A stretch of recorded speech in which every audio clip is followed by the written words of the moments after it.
So, good morning, everyone. No, you have to do better for me than that. Come on. Good morning.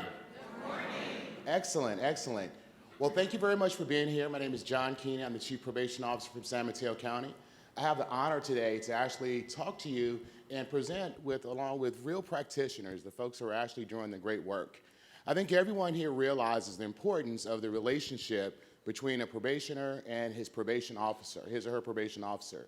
That relationship, really, research has shown, ultimately is one of the prime indicators of success long-term for that individual person.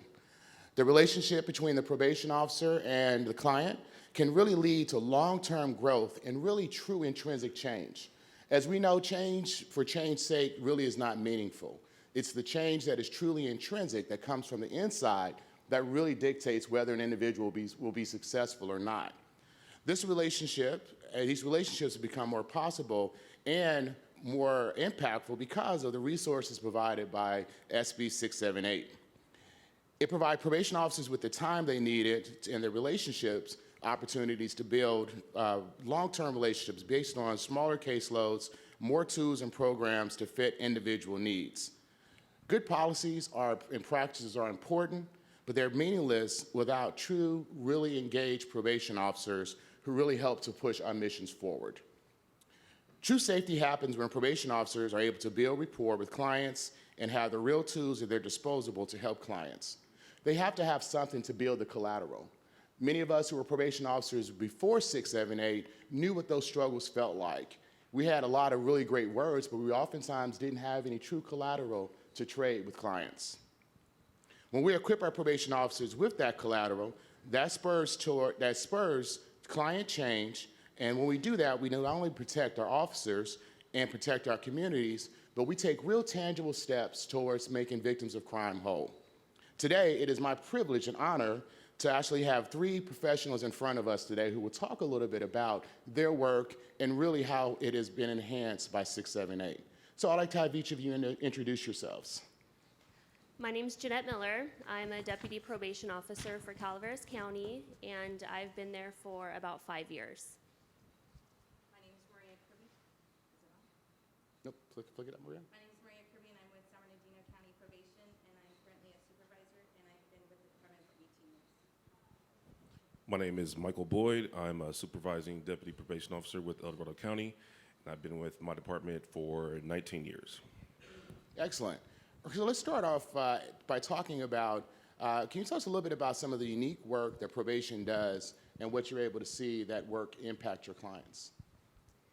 I think one of the most unique parts about probation is kind of the two hats that you have to wear. You have to enforce terms, but then there's that human relationship that you have.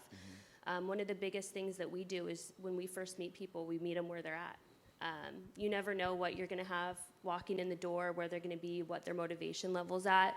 So really taking that time to build the relationships with people, find out what their backstory is, not just take information from face value from a file. We use a lot of motivational interviewing. That way we can really get their side of things and build that collaborative relationship. I think building on that, it's part of also with building the relationship, meeting them where they're at, but not where you want them to be. It's part of understanding their backstory, letting them hear, like you said, using the motivational interviewing, letting them hear what they're saying, and then giving it back to them so they can actually grasp and comprehend what they're actually saying and what they're going through. And diving into their history, seeing where they've actually come from, especially with doing the 6, 7, 8 books.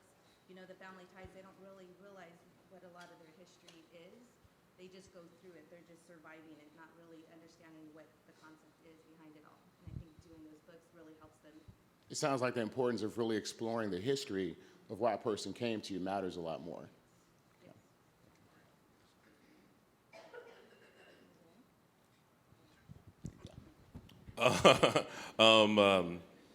So once 678 came in, and I agree with everything my panelists said, but it was for me personally, it was a really interesting shift once our department started to evolve under some of the mandates of 678. It was the most profound thing was looking at the person on the other side of the table in a different way, right? I came in 2001, And, you know, it was a lot of probationers that came in 15 years before that were grooming me. And once 678 came, it kind of shifted the equation. We've always had that unique role and mission that, you know, my fellow panelists have always talked about. But once 678 rolled around, seeing the person on the other side of the table differently, now you were a part of the equation of how they changed, not how it was kind of before that when I came in of they were solely responsible for how they changed. It was a relationship. You mentioned it earlier. It was a intimate, collaborative, professional relationship that was going to make that change occur. So that was like the most profound shift for me in 678's. You know, and it's interesting that he says that because remember, as from a probation officer perspective, we really had to transition from teachers to tellers to people who really listen, who really wanted to know kind of what was going on with the individual, what brought him here. And I think it was really interesting that you talked about that culture shift within your organization. You kind of coming in at a point where it was really a huge sea change between the way officers had seen the work before and now this kind of interpersonal connected relationship that you actually had with the clients versus kind of maybe how it existed before. And I really appreciate your comment about wearing multiple hats. I know I've heard it actually be referred to that probation officers really don't wear multiple hats. We just wear one big giant hat with a lot going on inside. And you know, that I think that's more true today than I think it's ever been. So building on what we talked about with the clients, what sticks out in terms of a memory of a client where you really felt like you made a difference or you made a positive change? We saw a wonderful video where we saw the idea of a client really making those transformative steps. Can each of you think of a time when you really saw a significant change? I can go for that. So when I first started working for probation, I got this huge file. It was a file that the person had had multiple counts of probation. They had years of being unsuccessful on probation. And it was kind of like, all right, you just started, here's this file, have fun. And I read it, and you know, I kind of knew what to expect coming in, and this man walked in, and he would not look at me in the eyes. He would look down. He had zero trust for anyone in probation, anyone in law enforcement, really anyone in general. And the first thing I asked was, well, where do you live? And he said, well, I'm homeless. And I said, well, we probably should address that. And he said, you care that I'm homeless? And from that point forward, we built to get him housing. And after we were able to help provide him housing, that level of trust slowly started building. And he would start coming in for advice on things, for a job. He was able to get a job. And after a year, he was employed. He had a house of his own that he paid for, and he was able to get into a healthy relationship. And I always think back to his program graduation where he came in and he still had that, you know, distrust for society where he wore sunglasses and it was dark. But he was there, and we gave him a special award, and it really just embodied what we do. It's not just about catching people doing the wrong thing, but seeing what their challenges are and helping them overcome them. And your story really, I think, emphasizes the importance of building rapport and helping kind of bring down that guard and what that looks like, because then hopefully you can kind of get to some of those root issues when a person feels like they can give you a little bit more than those one-word answers and the yes or no's, those open-ended questions that hopefully gives a person an opportunity to tell their story more. But they have to trust you first to be willing to do that. 100%. Definitely. And I'll go with Jillian's story. You know, she had the feet in the sand. She didn't want to do any of the classes and stuff. But after we did the assessment with her and everything, we realized that she needed to do 3 of the 8 books that she had assessed for. In doing that, she had a couple relapses and stuff. And, you know, I told her they're hiccups. Let's grow from that. It doesn't define you. You know, she would always come in and tell me, you know, my best days are behind me. And I would tell her, well, who wrote that story? You know, it doesn't sound like from what you've told me and with the books that we've facilitated through, doesn't sound like those were the best days of your life. So let's write a new story. And who's to say that the days in front of you aren't the best days, you know, of your life to be looking forward to, you know? And so I think some of that kind of, she clicked with some of that. And I think that that's what has helped her get through besides, it was her motivation and her perseverance to do the classes and to get where she's at. She, unfortunately, she wasn't able to graduate in December. She just missed her clinicals by 3 questions, but she has the support of her family, her friends, her coworkers, where she said she was down and she decided to persevere, and she's back in the nursing classes again, and she's due to graduate in June. And when I had last talked to her, she was getting her own place, she was paying for her own car, and she was super excited about that. So I think that with them walking the walk and, you know, learning about themselves, that I think that that's just awesome and amazing to let them know their best days aren't behind them. And it was wonderful to hear her talk and actually hear the change talk in her own words, really where she's starting to truly believe that she sees herself in a different light. We could want it for people all the world, but if they're not willing to actually do the work or believe they can do the work, not much happens. Yes. Definitely. Sir. And working in our day reporting center, which SB 678, made possible, it's really interesting to take someone when they come to a program and you're having them do multiple groups. They're working with a multidisciplinary team, and they're not necessarily program ready.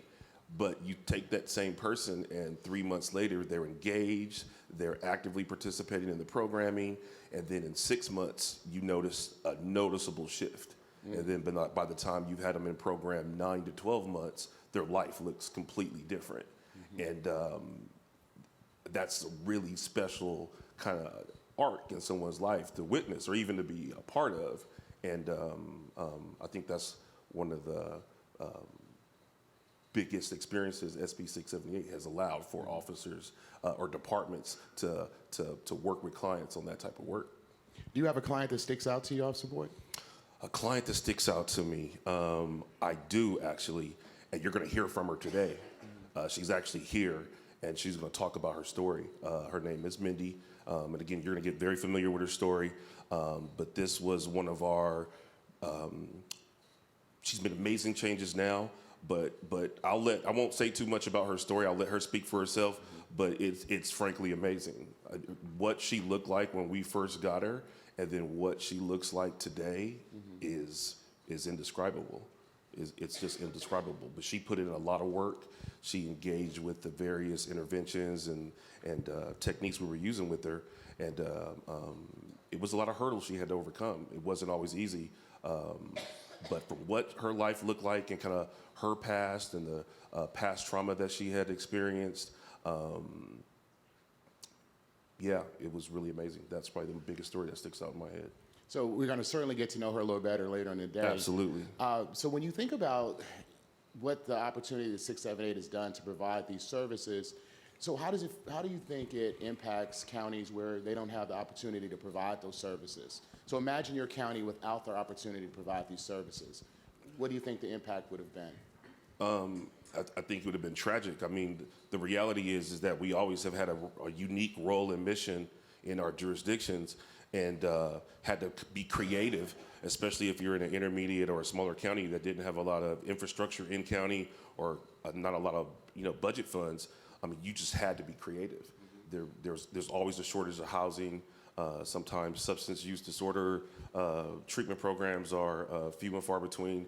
And so as a PO, if you wanted to see any change in your clients, you just had to innovate. You had to make friends where none existed before. And then when 678 came around, it just increased your capacity to leverage that kind of innovation. I think going forward, that's really what's on the horizon for us is hybridization, collaboration. We've been transitioning out of our silos, but that, in my opinion, in the 20 years and the trends I've seen, that's just the future. It's going to take friends. It's going to take stakeholders coming together. We've always had the common service populations, but the only way that we're going to be effective with the common service populations that we have is to collaborate, is to hybridize, is to figure out where our services overlap, and then leverage that collaborative capacity that we have to get to reduce recidivism in our communities. I think it's amazing when you hear a story. It really makes me think a lot about how we had to kind of make things work before we had the opportunity for services. And in many of our jurisdictions where services still are not exactly where we would like for them to be, really our staff, they do amazing work, kind of duct taping things together, tying things together, building relationships with people where maybe those relationships don't exist. And I think you're absolutely right to have an opportunity through the programming piece that 678 provides. And also, I think the importance of connecting this evidence-based practice movement to it, the use of assessments, the use of very individualized case plans to really get down to the heart of what individual clients need, I think is really critical towards thinking about the future of where we want to be. So thank you for sharing that. So Officer Miller, let's talk a little bit about in Calaveras. Think about some of the innovative approaches you guys have had in terms of planning. Can you talk a little bit about case planning for your clients and really how 678 has made that possible or enhanced the work that you were already doing? So case planning in Calaveras County is a little bit different than in other places. To really fully understand it, you almost have to forget everything you know about typical case planning. We take a very holistic approach. It's as simple as sitting down with someone and asking them, who do you want to be? What do you want to be about? Taking that and using that as a base. Okay, you have this identity that you want. You want to be a soccer coach. You want to volunteer at your church. How do you get there? A lot of the people we get when they come in, their identity is about being in jail, breaking the law. We live in a very small community, so people we get, they know that the community knows what they've done. So it's very hard for them to reinvent themselves.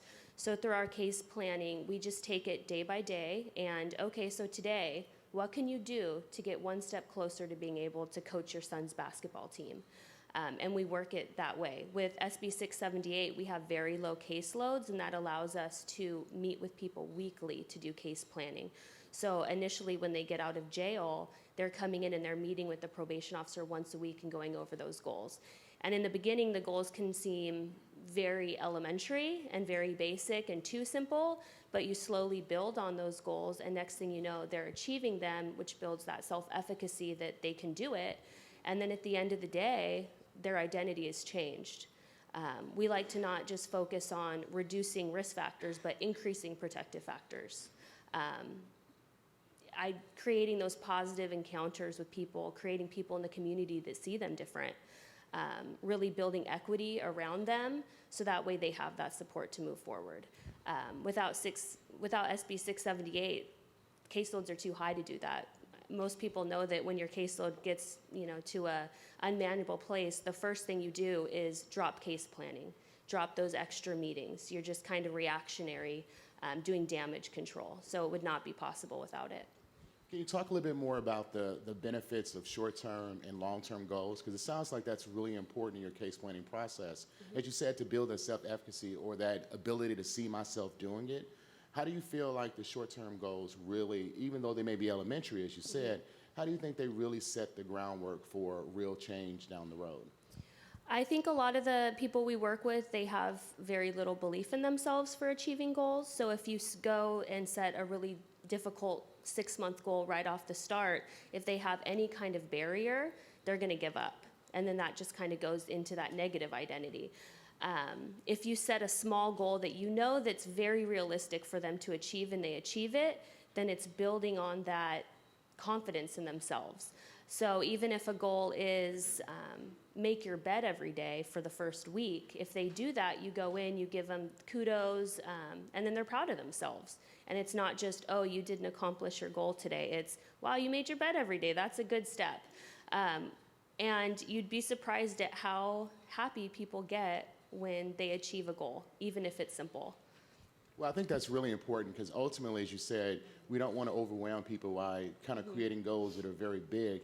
And I think it's really interesting that as an officer, you really are kind of most times trying to not put your view of what a goal is on your client, I think I hear you saying very clearly that building their ability to see themselves that way is really important. It may not be what we think individually for ourselves, but when we look at the individual nature of a client, we're really seeing that this works for them or this is important for them. And then lastly, about buy-in. The buy-in that I'm sure you must achieve must be pretty high, but does that happen really quickly or does buy-in still take time even with your holistic approach? The buy-in, it's really dependent on the person themselves. We get people that are very resistant. If you have someone who has no trust for you or law enforcement, it's going to take a while. We have some people that they come in, they know exactly what they want to do, they know how to get there. So for some, you do have to take baby steps. We have an incentive program. And then during the home visits, you can address those case planning goals. So if they did need to make their bed and you show up and you notice their bed's made, you give them kudos, and that ultimately adds to that buy-in as well. Thank you very much. So, Officer Kirby, we got a chance to watch that really wonderful video before we started. Can you talk a little bit about your client and how really the structure that she needed really helped her along her way towards success? And you kind of alluded to some of this earlier. And then can you really talk about how your personal relationship that you built with her helped to propel her towards success as well? Yes, going off of what she was saying, that a lot of times, like, just the acknowledgement of, hey, thank you for making it into class today. We appreciate that. We know it was a struggle.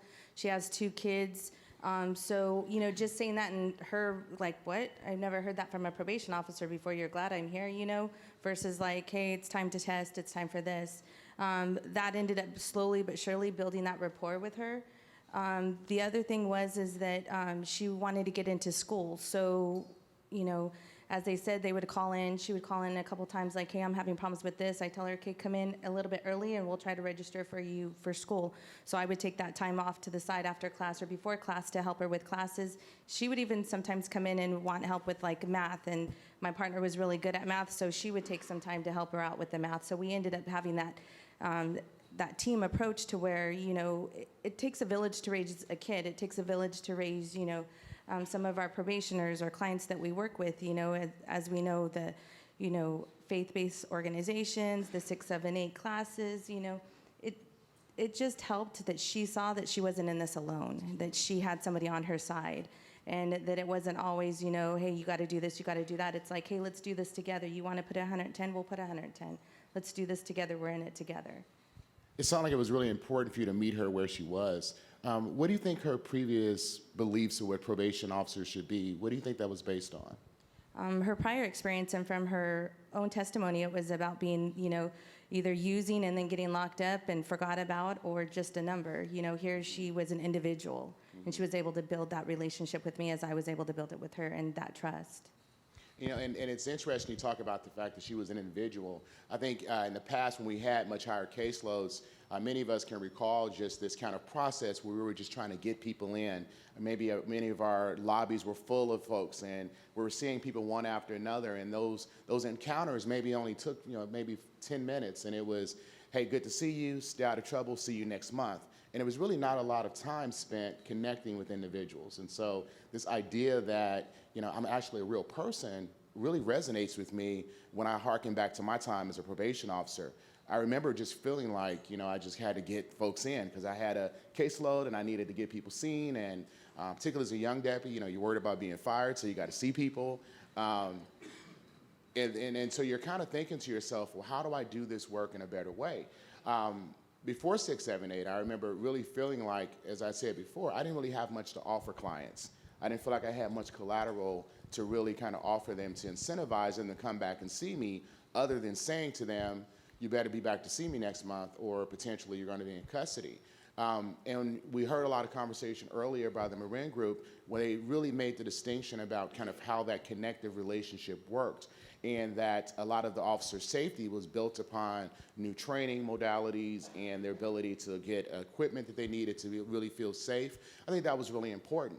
But when I think about it, actually what made me feel more safe as an officer was the fact that I actually had something to offer to a client, and that he saw me as a true partner in the relationship, not just someone who was kind of out to get me or do something to me. So with some of the more difficult clients, I felt more at ease after 6, 7, 8. So can you guys talk a little bit about your experiences of what it was like before 6, 7, 8 in terms of the people that you supervised and kind of what those relationships looked like? Well, I had the pleasure of not knowing probation without SB 678. From what I heard, it was very discouraging at times because you knew all the ways that you could help someone and you didn't have the means to do it. You didn't have the time. Something that we've established since SB 678 is a mental health caseload, and I know that that's done a lot for our department. The mental health population of severely mentally ill, it's a very time-consuming, difficult, and collaborative caseload. So us being able to have a specific caseload where you have a probation officer who is, connected with the clinicians, and she has the time to be able to go out and handle, crisis situations, it's been crucial for us. Officer Kirby. We had, the technical violations, they would go into custody and then come out, and it would be a rotating door with that effect. With 678, we were able to have that, intimate relationship with the classes. Caseloads were low. We were able to dig deep into the history to find out what caused the behavior that was going on, and then they got to reflect on that, and they got to change their behavior through that. So I think it was able to have that one-on-one rapport with the classes. And it's been brought up a lot this morning. It's about the establishing a relationship with probationers. And I think that's really been the critical piece. Pre-678, it wasn't that, or at least I don't believe that it wasn't that we weren't establishing relationships. I think we were. I think that we didn't quite understand how you could leverage that relationship to see changes in the population. Whereas now you can strategically utilize that rapport that you build with your probationer to move them out of pre-contemplative thinking, to move them into action on particular issues, to get them to understand, that they have a problem, that they may be weighing out the pros and cons of whether or not they really want to do this or not. But it's those tools that you referenced earlier that once we got this SB 678 funding and we start to get the MI training, we start to get the core correctional practices, the case planning, which, is a key part of what we do. Yeah, it just gave us a lot of tools and a lot of other capacities that we had we always had, but it kind of, codified those skills and abilities we needed. And it's interesting too, I think, and you guys kind of alluded to it in different ways. One of the real benefits of having actual programs that you can offer, it really helps to, I think, speed the confidence of a younger officer versus maybe a more seasoned officer. Now we have an opportunity to say that when a person first starts their probation career as a probation officer working with a caseload, you can be just as confident as a 20-year veteran who has that kind of intrinsic knowledge of how to do the work in terms of how do you offer services, how do you do the case planning process, how do you utilize motivation interviewing as a way to kind of break down some of those barriers. And for our really entrenched clients, how do you roll with the resistance and really, enhance that kind of thought pattern within them. So, yeah, you guys really reference, I think, that kind of real culture shift that's happened within your organizations. And so we're going to hear a lot today about how research really shows that this culture shift that's happening really kind of sits at the core of kind of what really is going to help propel the work that we do into the future. Because I think we all believe as an industry, even the best work is yet to come. When you think about this idea of culture shift, when you hear that, what does that mean to you individually and within your departments? But also really, what do you think it means for us as a profession? I would say that the culture shift, it's not just catching people doing something wrong. It's trying to help them do something right. I know that for me as an officer, when you see that change within someone, and it's not just the same people going back to jail over and over again, it really can help with fatigue. You can find that motivation to keep going to work, to keep putting in this effort with the people that you're working with. And then living in a small county, you're investing in your own community. You're helping, the town that you grew up in. So I would say that the shift, it's just taking a whole approach to it, a holistic approach, to not just focus on terms and conditions and enforcement, but also changing someone's life for the better. And I really appreciate your reminding us that it actually helps our officers as well. We talk a lot about how do we help our probationers, which is really important. That's the reason why we exist. But I think it's equally important as we start to think about wellness, with our employees and kind of how we want them to think long-term about how to care for themselves. People who are happy at work and really feel connected and feel like the work they do really matters, ultimately we're going to get the best for them. So I really appreciate your reminder that ultimately not only does this programming and this culture shift help the folks that we serve, but it helps us all individually as well. So. I think that part of it is that I really believe in 678. I've seen it in several of my clients. I think the approach that we're still going to follow the terms and conditions, and as the lady was saying earlier, we're still going to hold them accountable. It doesn't mean that it's necessarily going to be a sanction as in going into custody, but it's going to be whether they're going to attend more meetings or they're going to maybe do an additional class versus just the 3 or 4 classes. You know, it's being able to let them know, again, we're on their side versus, hey, this is what we're doing, we're taking you in. It's a different approach in that sense. We're here with you, not against you. Mm-hmm. And here's the resources that are also here for you as well. It's not just me, it's all of us. And I think it's a team approach. Oh, I'm sorry, I'm going to cut you off, but I think I also hear you saying clearly that nothing about being client-centered in our approach makes us any less interested in holding people accountable. Did I hear you say that correctly? Correct. Okay, all right. And the culture shift, I mean, it was across the board. It was systemic with the stakeholders and the different services that we had to access and different entities that we would collaborate with to help clients make changes. Internally, I know for me, it was, I had gotten burned out at some point in time in my career. And when we started to adopt the practices that SB 678 started to bring to our department, it reignited my interest in my job, quite frankly. And I think that's a really critical piece, because here was something to be good at. Here was new skills and tools, a new way of looking at your caseload that, you know, I could spend the rest of my time in probation just trying to be effective in. I mean, every day is an opportunity to be effective. It helps you, like I mentioned earlier, it helps you see your clientele in a different way, because now you can participate in the change. And for me, that was a big cultural shift. It's just in the mindset of yourself as an officer. Sounds like it really actually increased your own intrinsic motivation just as much of those of the clients. Yeah, absolutely. Excellent. Well, we've reached the end of our questions, and please, first of all, join me in thanking our panel here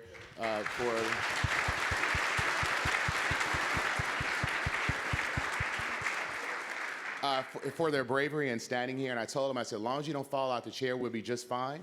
So I think they certainly achieved that and more.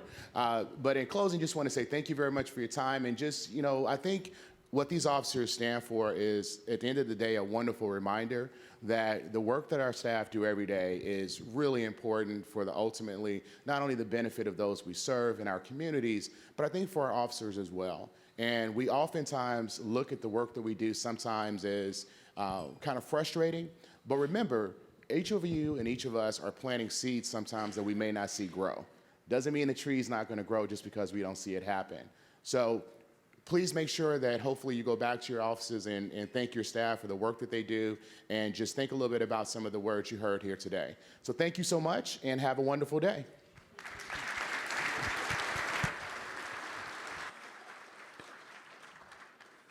Thank you, Chief Keene and panelists. We will now take a 10-minute break before our next presentation.